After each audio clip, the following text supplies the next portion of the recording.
సోదరీ సోదరులారా, ఈ రోజున మనం ఆదికాండం 15వ అధ్యాయం చదువుకోబోతున్నాము.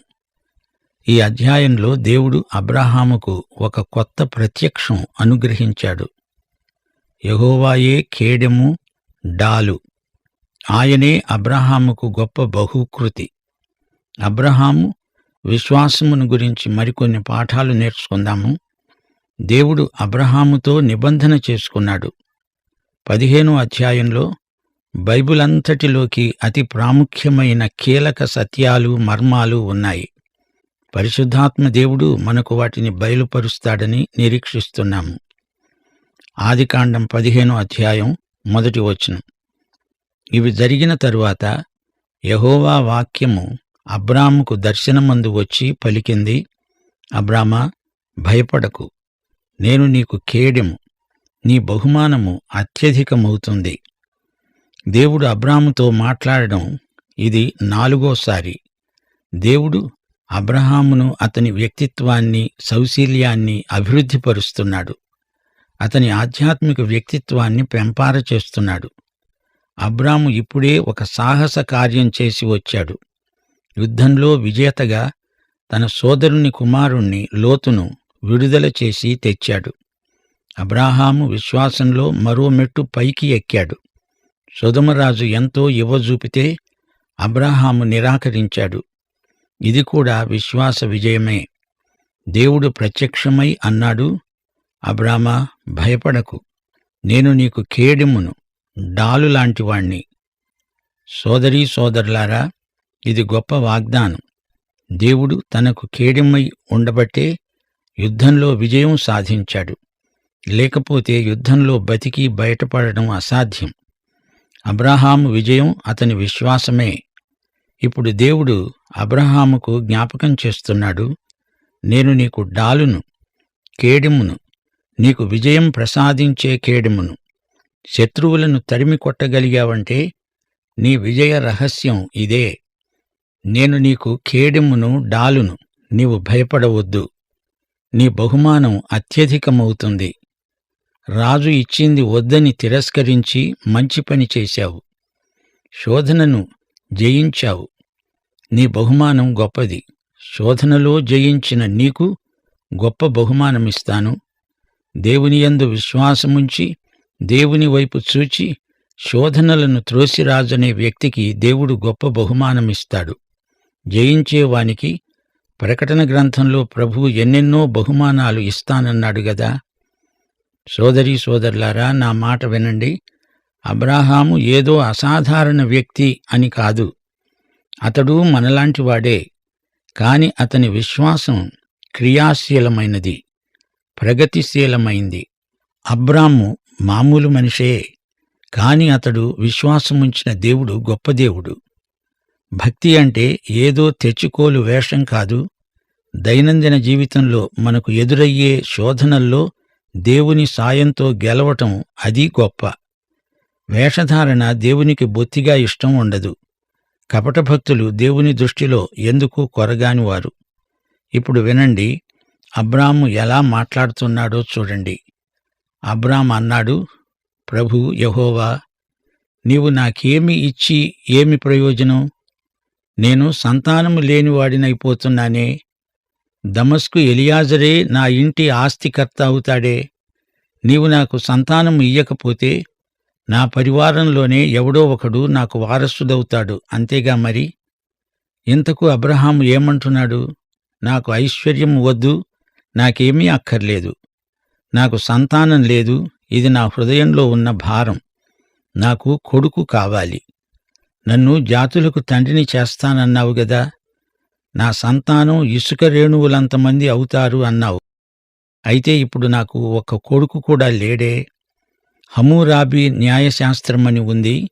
అది ఆ కాలంలో అమలులో ఉండేది. అందులో ఏమని రాసి ఉంది అంటే, అబ్రాహాముకు సంతానము కలగకపోతే అతని దగ్గర ఉన్న ముఖ్య సేవకుడు ఎలియాజరుకు వారసత్వం సంక్రమిస్తుంది. అతని తదనంతరం అతని పిల్లలకే అది చెందుతుంది. అప్పుడు యెహోవా వాక్యము అబ్రాము వద్దకు వచ్చింది. అన్నది, ఇతడు నీకు వారసుడు కాడు, నీ గర్భవాసాన పుట్టబోయేవాడే నీకు వారసుడవుతాడు. గమనించారా? మనం దేవునితో సూటిగా మాట్లాడితే ఆయన కూడా మనతో తేటగా మాట్లాడతాడు. ఇది నిజం. అబ్రామా, కంగారు పడకు, నీకు కుమారుణ్ణి ఇస్తాను అన్నాను గదా, ఇస్తాను. అప్పుడు దేవుడు అబ్రామును చెయ్యి పట్టుకొని రాత్రివేళ అతణ్ణి బయటికి తెచ్చాడు. అన్నాడు, నీవు ఆకాశము వైపు తేరి చూచి నక్షత్రాలను లెక్కించటం నీ చేతనైతే లెక్కించు. నీ సంతానం అలాగే అవుతుంది.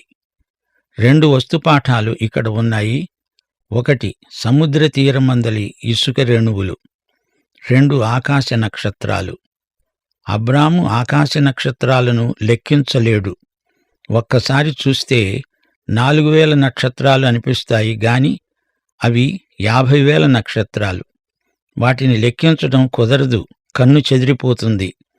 అబ్రహాము తన సంతానాన్ని లెక్కించలేడు. ఈ రోజున ఈ మాటకు అర్థం మనకు బాగా తెలుసు. అబ్రాహాము నిబంధన వారసులు నిజంగా ఆకాశ నక్షత్రాల వలె అసంఖ్యాకులు. అబ్రాహామీయ సంతానం 2 విధాలు. భౌతికమైన సంతానం, వారే ఇశ్రాయేలు జాతి. అబ్రాహాముకు ఆధ్యాత్మిక సంతానం ఉంది, అదే దేవుని సంఘం. సంఘం అబ్రహాముకు ఆధ్యాత్మిక సంతానం ఎలా అవుతుంది అంటారా? విశ్వాసం ద్వారా. గలతీ పత్రిక 3వ అధ్యాయం 29వ వచనం. మీరు క్రీస్తు సంబంధులైతే ఆ పక్షమందు అబ్రాహాము యొక్క సంతానమై ఉండి వాగ్దాన ప్రకారము వారసులై ఉన్నారు. ఇదే ఆధ్యాత్మిక సంతానం. ఇది భౌతికం కాదు, సహజం కాదు, ఆధ్యాత్మికం. సోదరీ, సోదరా, మనం అబ్రాహాము కుమారులము, కుమార్తెలము. ఈ మాటకు మీరు ఆశ్చర్యపోతున్నారా? అబ్రాహామీయ నిబంధనలో ఈ 2 సంతతులు ఇమిడి ఉన్నాయి. ఇది మనమంతా నేర్చుకోవలసిన ఆధ్యాత్మిక సత్యం. ఇప్పుడు అబ్రాము విశ్వాసాన్ని గమనించండి. 6వ వచనం. అబ్రాము యెహోవాను నమ్మాడు, ఆయన అది అతనికి నీతిగా ఎంచాడు. అంటే దేవుడు ఒక మాట చెబితే దానికి అబ్రాము ఆమేన్ అన్నాడు. దేవుడన్నాడు, అబ్రహామా, నేను నీకు ఇది చేస్తాను, చేయబోతున్నాను. వెంటనే అబ్రాము ఆమేన్ అన్నాడు. దేవుడు చెప్పింది అబ్రాము నమ్మాడు, సందేహించలేదు. గనుక అబ్రాము నీతి విశ్వాస నీతి. రోమాపత్రిక 4వ అధ్యాయం 1 నుండి 5వ వచనం వరకు పరిశీలిస్తే మనకు ఇది బాగా బోధపడుతుంది. శరీరము విషయమై మన మూలపురుషుడైన అబ్రాహాముకు ఏమి దొరికింది అందాము? అబ్రాహాము క్రియల మూలముగా నీతిమంతుడని పరిగణించబడిన ఎడల అతనికి అతిశయ కారణం కలుగుతుంది, కాని అది దేవుని ఎదుట కలగదు. లేఖనము ఏమి చెబుతోంది? అబ్రాహాము దేవుణ్ణి నమ్మాడు, అది అతనికి నీతిగా ఎంచబడింది. పనిచేసేవానికి జీతం రుణమే కాని దానమని ఎంచబడదు. పనిచేయక భక్తిహీనుణ్ణి నీతిమంతునిగా పరిగణించేవాని యందు విశ్వాసము ఉంచేవారికి వారి విశ్వాసము నీతిగా ఎంచబడుతోంది. మనం రక్షణ కోసం పనిచేసి దానిని సంపాదించలేము. రక్షణ ఆ విధంగా మనకు ప్రాప్తించదు. దేవుడు కృపచేతనే మనల్ని రక్షిస్తాడు. మరో మార్గం లేదు. నీవు దేవుని యందు విశ్వాసముంచితే అదే రక్షణకు చాలు. అంతకు మించి దేవుడు నీ నుంచి ఏమీ కోరడు. యేసుక్రీస్తు తప్ప మరో రక్షకుడు లేడు. క్రియలతో నిమిత్తం లేకుండా దేవుడు నిన్ను రక్షిస్తాడు. నీ విశ్వాసమును బట్టి నీవు నీతిమంతుడవుగా పరిగణించబడతావు. దేవుడు చెప్పింది అబ్రహాము నమ్మాడు, దేవుణ్ణి నమ్మాడు. దేవుడు రక్షణ కోసమై చేసింది నమ్మితే, క్రీస్తు నీ కోసం, నీ రక్షణ కోసం చనిపోయి తిరిగి లేచాడని నమ్మితే, క్రీస్తును నీవు నమ్మినందుచేత నీవు నీతిమంతుడవే అని దేవుడు పరిగణిస్తాడు, ప్రకటిస్తాడు. గలతీ పత్రిక 3వ అధ్యాయంలో ఇదే సత్యం పునరుద్ఘాటించబడింది. గలతీ పత్రిక 3వ అధ్యాయం 6 నుండి 9వ వచనం వరకు. అబ్రాహాము దేవుణ్ణి నమ్మాడు, అది అతనికి నీతిగా ఎంచబడింది. కాబట్టి విశ్వాస సంబంధులే అబ్రహాము కుమారులని మీరు తెలుసుకోండి.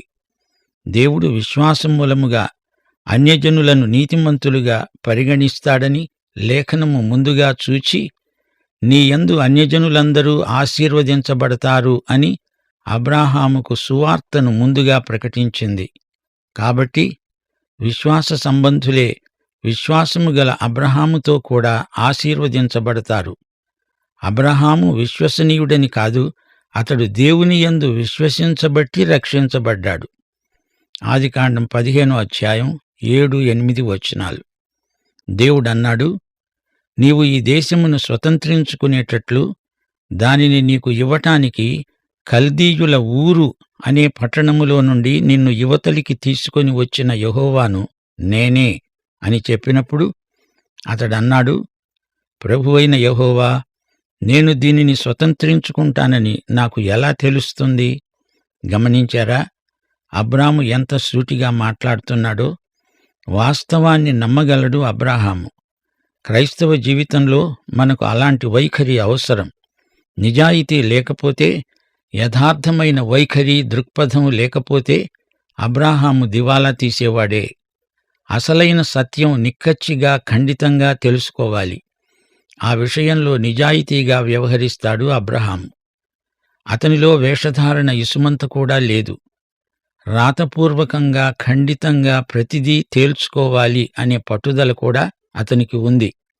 దేవుడు తన మాటను ఖాయం చేస్తూ అబ్రహాముతో అన్నాడు, 3 ఏండ్ల పెయ్యను, 3 ఏండ్ల మేకను, 3 ఏండ్ల పొట్టేలును, ఒక తెల్ల గువ్వను, ఒక పావురపు పిల్లను నా వద్దకు తీసుకురా.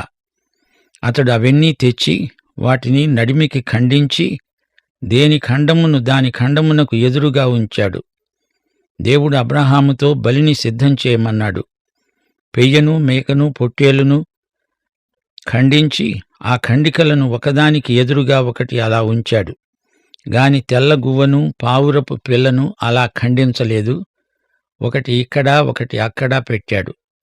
ఆ రోజుల్లో ఏదైనా ఒప్పందం, ఒడంబడిక చేయాలంటే ఇదే విధానం అమలులో ఉండేది. క్రయ విక్రయాలకు కూడా ఇదే పద్ధతి. 2 ఖండికల మధ్య ఇరుపక్షాల వారు నడిచి వెళుతారు. కొన్నవాడు, అమ్మినవాడు ఒకరితో ఒకరు కరచాలనం చేస్తారు. ఈ రోజున రిజిస్ట్రారు కార్యాలయానికి వెళ్లి న్యాయవాది ఎదుట ఇరుపక్షాలు దస్తావేజు మీద సంతకం పెడతారు. అది చట్టరీత్యా జరిగించబడిన వ్యవహారం. యిర్మీయా గ్రంథం 34వ అధ్యాయం 18వ వచనంలో ఇలాగే అప్పుడు అమలులో ఉన్న చట్టబద్ధమైన విధానం పేర్కొనబడింది. దేవుడంటున్నాడు, నా సన్నిధిని తాము చేసిన నిబంధన మాటలు నెరవేర్చక దానిని అతిక్రమించే వారిని తాము 2 భాగములుగా కోసి వాటి మధ్య నడిచిన దూడతో సమానులుగా చేస్తున్నాను. ఆ దూడ యొక్క 2 భాగముల మధ్య నడిచిన వారినందరినీ ఆ దూడతో సమానులుగా చేస్తున్నాను. అనగా ఒక జంతువును బలి ఇవ్వాలి. దాని 2 ఖండికల మధ్య గుండా ఇరుపక్షాల వారు నడిచి వెళ్ళాలి. అప్పుడు ఆ క్రయ విక్రయ వ్యవహారానికి చట్టబద్ధత ఉంటుందని భావం. దేవుడు చెప్పినట్లే అబ్రహాము చేశాడు. పక్షులను మాత్రం అతడు ఖండించలేదు. గద్దలు ఆ కళేబరముల మీద వాలినప్పుడు అబ్రాము వాటిని తోలివేశాడు. ఈ సన్నివేశంలో మానవీయత మనకు సహజంగా కనిపిస్తున్నది. అంతా సిద్ధం చేసుకొని అబ్రాము దేవుని కోసం, ఆయన ఆమోదం కోసం కనిపెట్టి చూస్తున్నాడు. అప్పుడు ఆకాశ పక్షులు వచ్చి ఆ బలిఖండికలపై వాలుతున్నాయి. జంతు కళేబరాల మీదికి కాకులు, గద్దలు వచ్చి వాలుతూ ఉంటే అబ్రాము చూచాడు. వాటిని తోలివేయసాగాడు అబ్రాము. అబ్రాము ఈ నిబంధన ఎవరితో చెయ్యాలి? దేవునితో. ఇంకా ఆయన రాలేదే. పక్షులను తోలుకుంటూ ఓపికగా కనిపెట్టుకొని చూస్తున్నాడు అబ్రహాము. తప్పక దేవుడు వస్తాడు అనే నిరీక్షణతో ఉన్నాడు అబ్రాము. పొద్దుగుంకబోయినప్పుడు అబ్రాముకు గాఢ నిద్ర పట్టింది. భయంకరమైన కటిక చీకటి అతణ్ణి కమ్మింది. ఇదేమిటి? ఈ నిబంధనలో ఇరుపక్షాలు, దేవుడు, అబ్రాము. మరి అబ్రాము గాఢనిద్రలో ఉన్నాడేమిటి? దేవుడు ఆ బలిఖండికల మధ్య గుండా నడిచి వెళ్ళాలి. దేవుడు తన వాగ్దానమును ఈ విధంగా నెరవేర్చాలి. ఆమోదముద్ర నిబంధన మీద వెయ్యాలి. అబ్రాము వాటి మధ్య గుండా నడవాలా? అలా కాదు. వాగ్దానం అబ్రాముది కాదు. అబ్రాము చేయవలసిందల్లా నమ్మటమే. సోదరీ సోదరులారా, 2000 సంవత్సరాల క్రిందట దేవుడు చేసింది ఇదే. దేవుడు తన కుమారుణ్ణి పంపాడు. దేవుడు లోకాన్ని ఎంతో ప్రేమించి తన కుమారుణ్ణి ఇచ్చాడు. ఆయన ఇష్టపూర్వకంగా వచ్చి పాపుల కోసమై బలియాగమైపోయాడు. ఈ బహుమానాన్ని అంగీకరించిన వారు నశించరు, నిత్యజీవం వారికి ప్రాప్తిస్తుంది. యోహాను శుభవార్త 3వ అధ్యాయం 16వ వచనం కుమారుడు మనకు ఎలా అనుగ్రహించబడ్డాడో ఎలుగెత్తి చాటుతోంది. తండ్రి కుమారులిద్దరూ అక్కడ ఆ బలిపీఠం వద్ద ఉన్నారు. నీవు లేవు, నేనూ లేను. కుమారుడు శిలువ మీదికి ఎక్కాడు. నా పాపాల కోసం బలి అయ్యాడు. పాపం చేత నేను ఏమీ చెయ్యలేను, పక్షవాతం వచ్చిన మనిషినైపోయాను. నేనేమీ వాగ్దానం చెయ్యలేను, నీవేమీ చెయ్యలేవు, అంతా ప్రభువే చేశాడు. అబ్రాము ఏమీ వాగ్దానం చేయలేదు. అబ్రాము వాగ్దానకర్త కాడు, కాలేడు. అబ్రాము చేయగలిగింది ఏదీ ఈ నిబంధనకు పనికిరాదు, అంతే. అంతా దేవుడే చేస్తాడు. దాన్ని నీవు అంగీకరించాలి. దేవుడు చేసిందానికి నీవు ఆమేన్ చెప్పాలి, అంతే. నీవు నేను చేయవలసిందల్లా ఒక్కటే. దేవుడు చేసిందాన్ని స్వీకరించాలి, అంగీకరించాలి, విశ్వసించాలి. అదే రక్షణ, అదే మోక్షం. ఇది దేవుడు చేసిన వాగ్దానం, దేవుడు నెరవేర్చిన వాగ్దానం. మన పాత్ర ఏమిటి? విశ్వసించటం, అంగీకరించటం, అంతే. ఈ బలిఖండికల మధ్యగా నడిచినవాడు దేవుడు, అబ్రాము కాదు. వాగ్దానకర్త, దానిని నెరవేర్చినవాడు దేవుడే. దేవుడు అబ్రాముతో అన్నాడు, నీ సంతతి వారు తమది కాని పరదేశమందు నివసించి ఆ దేశపు వారికి దాసులవుతారు. వారు 400 ఏండ్లు వీరిని శ్రమ పెడతారు. వీరు ఎవరికి దాసులవుతారో ఆ జనమునకు నేనే తీర్పు తీరుస్తాను. తరువాత వారు మిక్కిలి ఆస్తితో బయలుదేరి వస్తారు. నీవు క్షేమముగా నీ పూర్వీకుల వద్దకు, పితరుల వద్దకు వెళుతావు. మంచి వృద్ధాప్యమందు పాతిపెట్టబడతావు. అమోరీయుల అక్రమం ఇంకా సంపూర్ణం కాలేదు గనుక నీ 4వ తరం వారు ఇక్కడికి మళ్లీ వస్తారని నిశ్చయంగా తెలుసుకో. సోదరీ సోదరులారా, ప్రవచనాలు నెరవేరతాయి, తప్పకుండా నెరవేరతాయి. 3 సార్లు హెబ్రీయులు చెరపోతారు. ఇదిగో ఇది మొదటిసారి, తిరిగి వచ్చారు కూడా. రెండోసారి బబులోనుకు చెరపోయారు, తిరిగి వచ్చారు. క్రీస్తు శకం 70వ సంవత్సరంలో యెరూషలేము నాశనమైంది. మూడోసారి వారు చెదిరిపోయారు.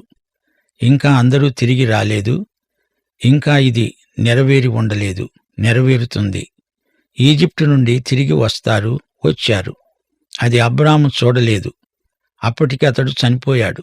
అమోరీయులకు దేవుడు 400 సంవత్సరాల వ్యవధి ఇచ్చాడు. వారిలో నుండి రహాబు అనే వేశ్య రక్షణ పొందింది. అమోరీయులను కూడా దేవుడు ప్రేమించాడు గదా. అప్పుడేం జరిగింది?